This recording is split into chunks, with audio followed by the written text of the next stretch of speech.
So this is the iPhone 16 Pro Max, and I've had this phone for about a year. It's actually going to be officially a year next month, but I want to give my honest issues on this phone that I've had. I've done nothing but praise this phone over this period of time in multiple reviews, so much so that I've gotten a lot of comments about how I'm being over the top nice about it, about how other phones are better. That's how much praise I've given the 16 Pro Max over this time. But I want to balance it out a bit and give you guys some of the honest issues with this phone. Let's discuss.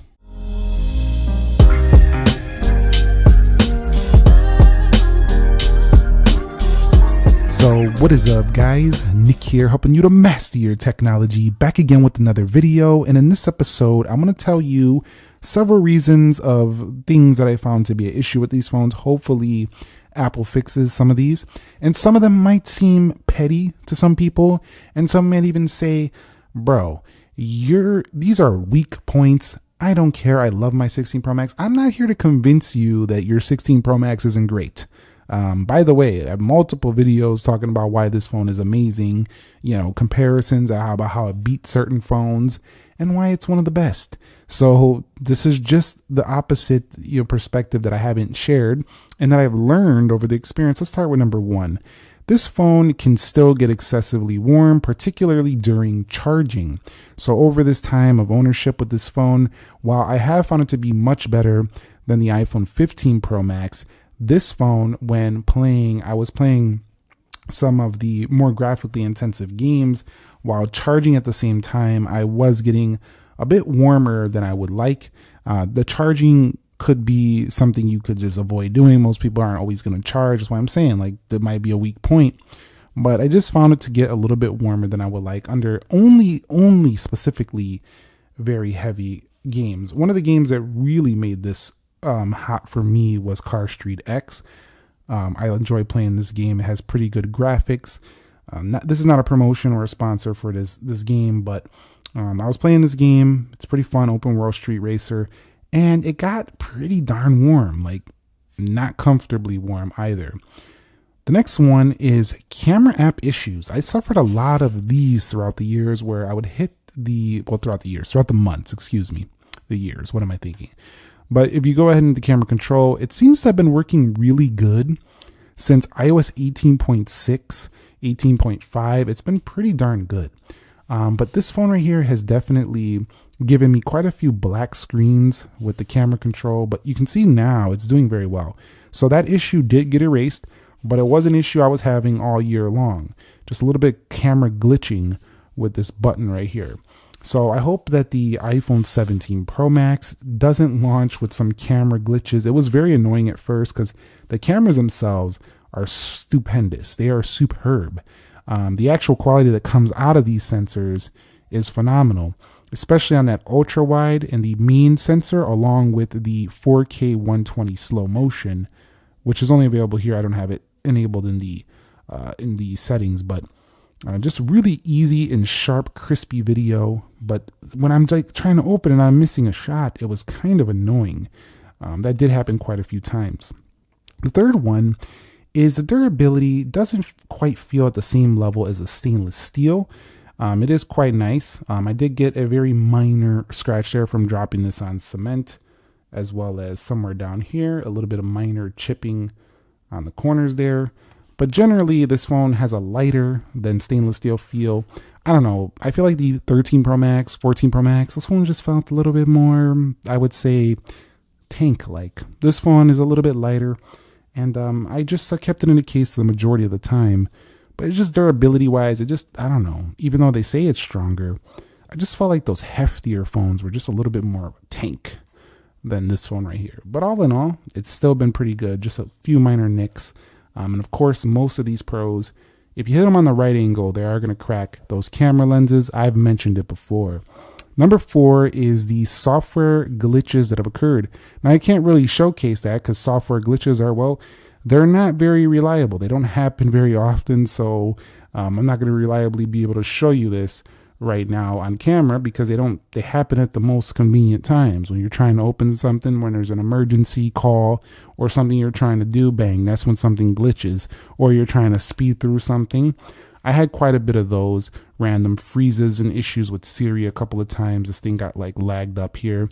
That happened a few times, but all that has been corrected with previous versions of iOS, especially 18.5 and 18.6. So definitely it's been pretty decent here.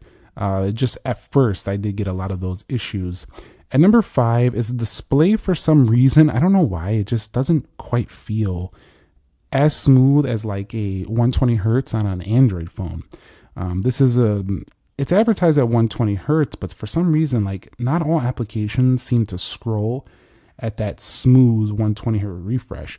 Now, comparatively to a iPhone 16 base or 16 plus, it still feels smoother than those. And they do have a slower scroll, which kind of gives the illusion that it's always smooth. But when I compare this to something like a OnePlus 13, a Galaxy S25 Ultra, those, I don't know, they just feel like they're scrolling faster and smoother than this phone, even though they're both advertised at 120 hertz. So that's one little thing about this phone that I will say was a little bit of an issue. Not a major thing, but I just want to see the speed kind of just speed up a little bit on the iPhone. It just feels a little bit behind some of the competition these days, even though they have some boss status chips on the inside. At number 6, I've had a few issues with the lack of 5G, like kicking out network drops and stuff like that, especially in some areas where it's kind of hard to connect anyway, like garages and stuff of that sort. But just a little bit more of a 5G going into LTE and then back to 5G than I've seen on some competing Samsung phones. So on occasion it happened, but it wasn't a big issue. You see SOS right now because I currently have my eSIM on the base 16 Pro, but this has been an issue on both this one and that one when it comes to that. It's not very frequent. It's very, very on occasion, but this is just something I dealt with as the owner of this phone right here.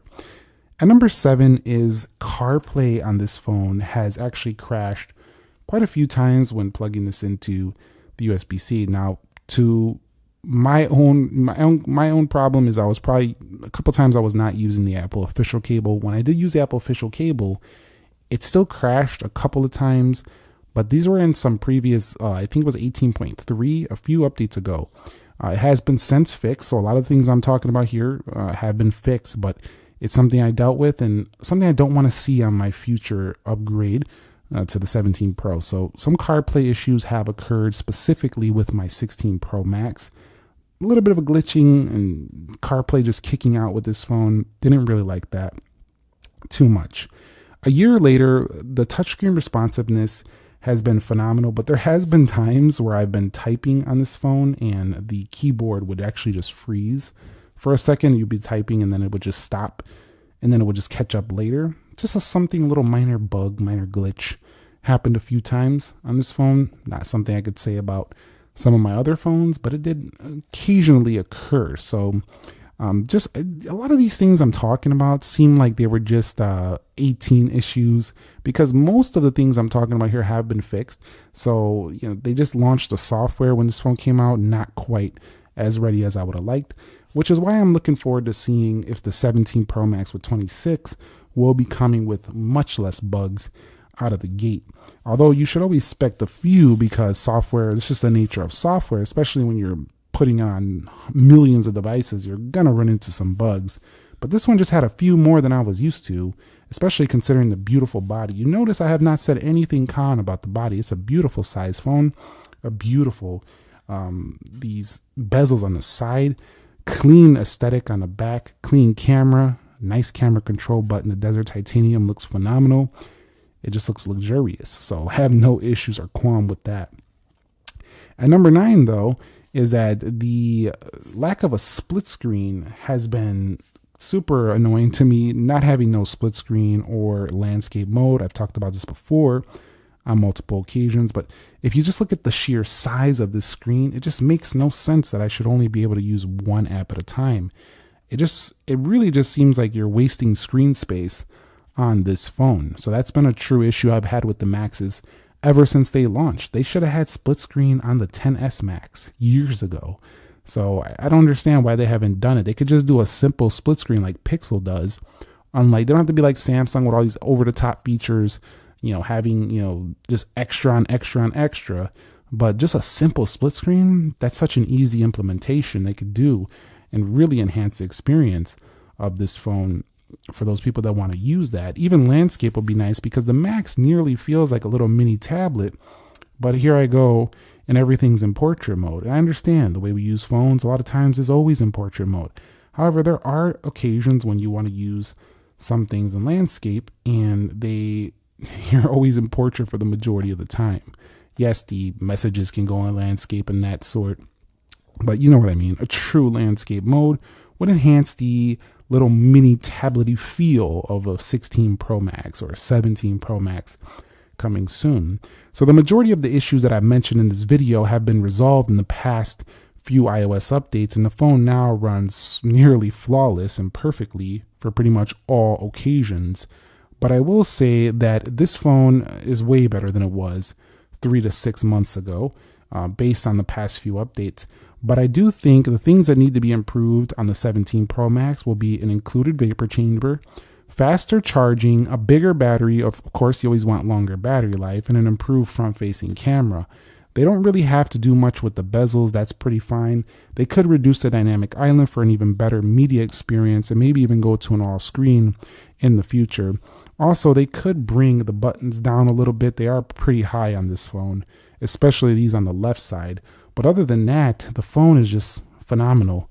But those are the issues I faced with the iPhone 16 Pro Max over 1 year of usage. I know it's technically not a year until next month, but I'm not making this video next month. We're going to be covering the 17 Pro Max comparisons and stuff of that sort, so I won't have time. So this should, if you're watching this at that time, it's already been a year. If you're not, just let me know your thoughts on the 16 Pro Max. If you own one, what has been your qualms? Since we already know all the pros, I want to hear what are the things you would like to see improved or the things you didn't find so great about the phone. Let's talk about that. And then we could kind of discuss down the line what's been so great about this, especially when we do our 1 year later review on this phone and we do a comparison against the 17 Pro Max. So thumbs up if you enjoyed it. Subscribe if you haven't already. And again, thank you very much for watching. I'll catch you all in the next episode. Be sure to be well. Nick here, and peace.